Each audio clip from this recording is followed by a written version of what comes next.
Hello dear students, I think you all are fine staying at home and taking care of your studies as well. Today I have come after a long gap and with a new chapter from a textbook. It is the 15th chapter, chapter number 15 of your textbook, and this chapter is all about prepositions. This chapter is about prepositions. So today in this class we are going to have an idea regarding a preposition, or we shall come to know what is a preposition or what are prepositions or what do we mean by prepositions.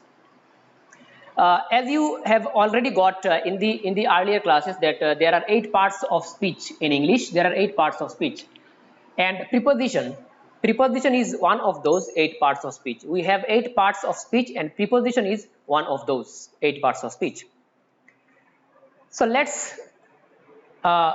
first try to understand what is a preposition, and then we shall go to discuss when to use or which preposition is used when. We shall come to know about the use of prepositions. So what is the preposition? Let's get started. Preposition. A preposition is a word. A preposition is a word which is used before a noun or a pronoun to make or to create relation, to make or to create or to show relationship with that noun or that pronoun,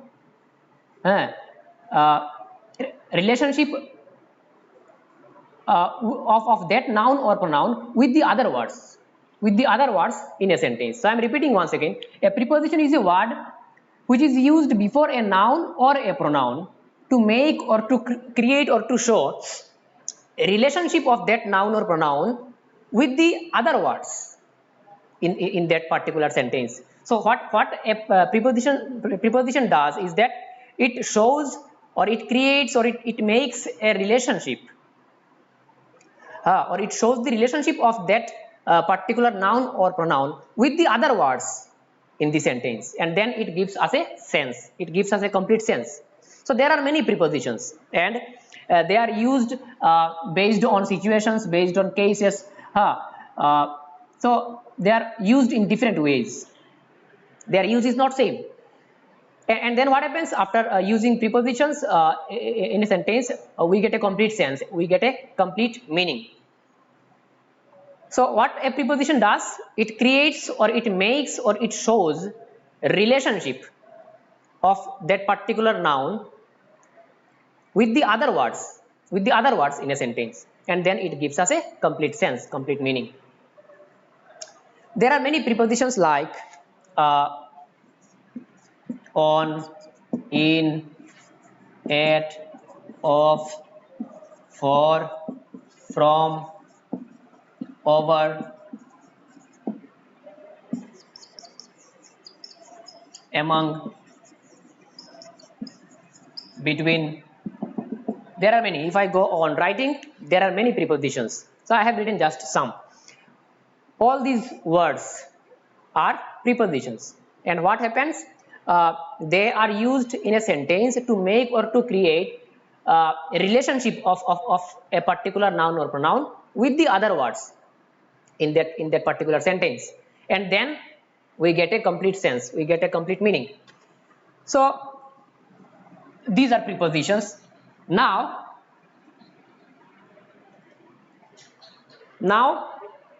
I shall write some sentences. And prepositions will be there in those sentences, and then you will see we shall get a meaning, we shall get a complete sense. So I am writing some sentences from your textbook. The sentences are there in your textbook.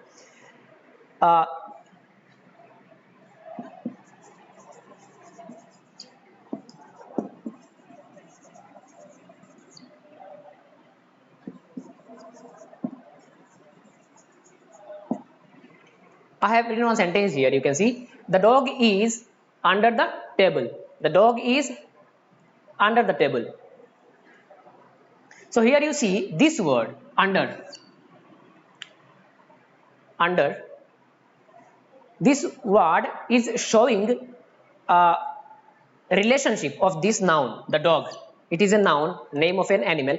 So This word under is showing relationship of this noun with the other words, the tree, is. It is, this word is showing relationship of this noun with the other words in this sentence, and then what happens? We are getting a complete meaning from this sentence. If we do not write this one, if we erase or omit this one, if we do not write this under this word, then what happens? The dog is, it looks like the dog is the tree. Then what happens? We do not get any sense. So whenever we write this under, then it is making or showing or creating a relationship of this noun with the other words, and then what is happening? We are getting a complete sense, we are getting a complete meaning. So this is what a preposition does. It creates or makes or shows a relationship of a particular noun or a pronoun with the other words in a sentence and gives us a sense. So I am writing some more sentences.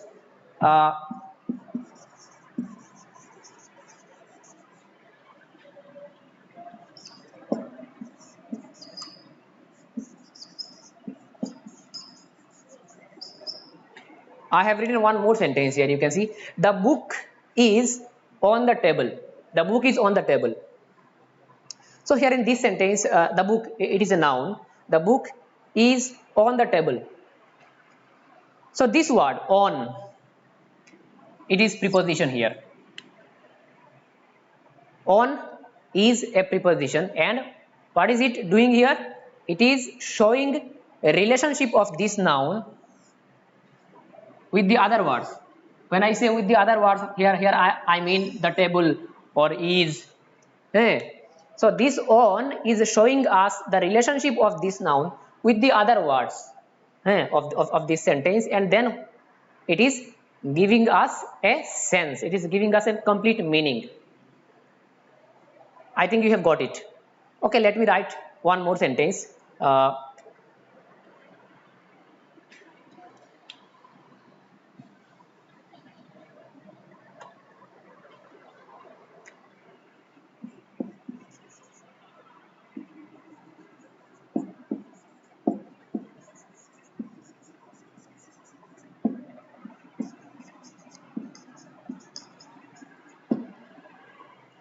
The cat is behind the wall. The cat is behind the wall. So here the cat, it is a noun, and this word behind, it is the preposition. It is the preposition in this sentence. And what is it doing here? It is showing us the relationship of this noun, the cat. It is showing us the relationship, or it is creating a relationship, or it is making a relationship of this noun with the other words, and then giving us a complete sense. We are getting a meaning from this sentence. If we do not write this word behind, then what happens? It looks like the cat is the wall. Then what happens? This group of words, the cat is the wall. If we do not write this one, what we get? We get the cat is the wall. Then what happens? It becomes a group of words which does not give us a sense, and it does not become a sentence. So when we wrote behind, the cat is behind the wall, then we are getting a meaning. So it is creating this word, this preposition behind is creating or making or showing us a relationship of this noun with the other words in this sentence, and then it is giving us a complete sense or complete meaning. So that's what a preposition does. A preposition what makes or creates or shows the relationship of a particular noun or a pronoun with the other words in a sentence, and then it gives us a complete sense or complete meaning. There are many examples, there are many sentences given in your book. I have written only 3 here. Okay, let me write some more example.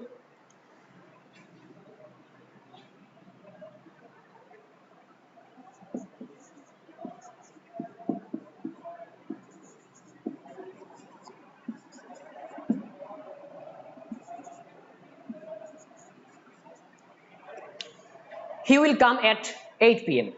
I have written one more sentence here. He will come at 8 p.m.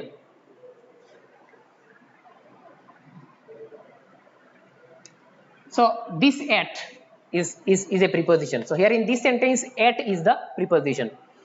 He will come at 8 p.m. Here in this sentence, the subject is he, and it is a pronoun. It is a pronoun. It is not a noun. It is a pronoun here.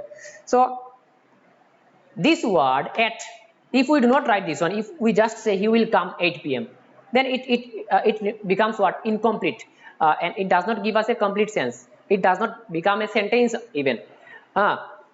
He will come at 8 p.m. So when we wrote at, then what happened here? It became a meaningful sentence, and what it did here, it created, it showed, or it made a relationship of this pronoun with the other words, with the other words in this sentence, and then it gave us a complete meaning or complete sense. Or if I write,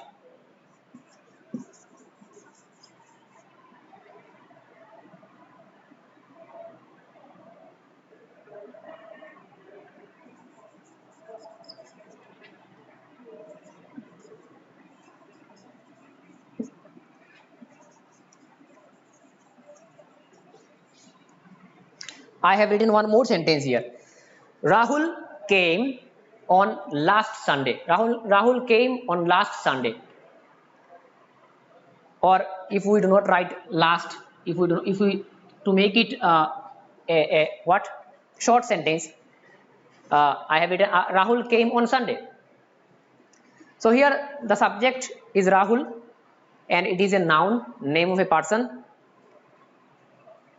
So on, this word on, it is preposition here. What it is doing here? Its function is what?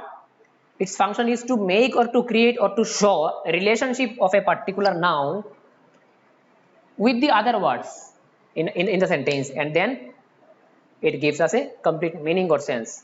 So here on is preposition here.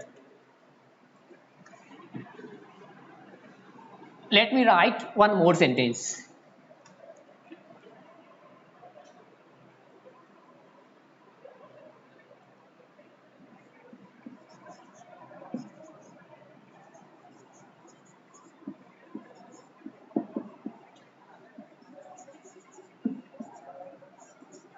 The school will reopen in September. The school will reopen. The school will reopen in September. So here the subject is the school, and it is a noun, and the preposition here in this sentence is in. And what it is doing here? It is creating or showing us the relationship of this noun, the school, with the other words. When I say with the other words here in this sentence, I mean September, then will, then reopen. So this in, it is a preposition, and what it is doing here? It is showing us the relationship of this noun, school, relationship of this noun with the other words in the sentence, and then it is giving us a complete sense. If we do not write this in, if we just write the school will reopen September, then grammatically it is incorrect. It is not a correct sentence. We have to write this in.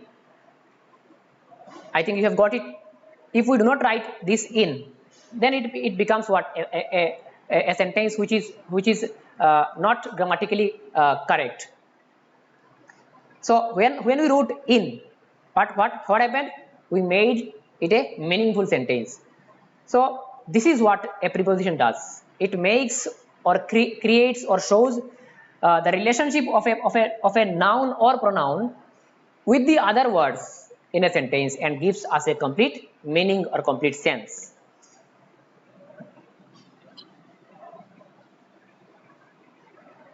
There are many examples. You can see, you have your textbook with you. There are many examples in the book. I have only used some. So I have almost come to the end of today's discussion. It was only about preposition, and as I said in the beginning, a preposition is a word. I am repeating once again. A preposition is a word which is used before a noun or a pronoun to make or to show or to create a relationship of a noun or pronoun with the other words in that particular sentence, and then it gives us a complete sense. So this is what a preposition does, and preposition is one of the 8 parts of speech. There are 8 parts of speech, we know: noun, pronoun, verb, adjective, adverb, preposition, conjunction, and interjection. These are the 8 parts of speech, and preposition is one of those 8 parts of speech. So I think you have got an idea about what preposition. What is definitions may come in the exam. So definition is already there in the book. You have to memorize this. Questions may come. What is a question may come? What is a preposition? Or give examples, or define preposition with example. Question may come in this way. So you have to memorize. I mean, you should understand. Understanding is more important, but at the same time, you have to memorize the definitions, because you will have to write. After all, you will have to write in the examination. So you memorize the definitions as well. So this is all about today's class. It was about preposition, and I hope you have understood what today's discussion. And but still, if you think there is any kind of confusion regarding preposition, you can directly call me. The number, I think you already have my number.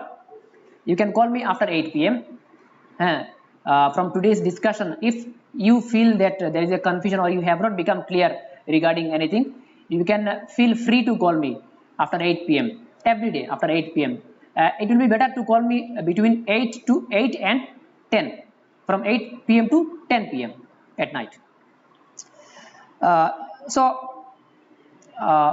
You watch the video again and again to get a clear idea regarding preposition, and if confusion is there, you can call me. I shall be there to clear your confusion or to reply to your questions. So this is all about today. Watch the video again and again, and do not forget to call me if there is any kind of confusion.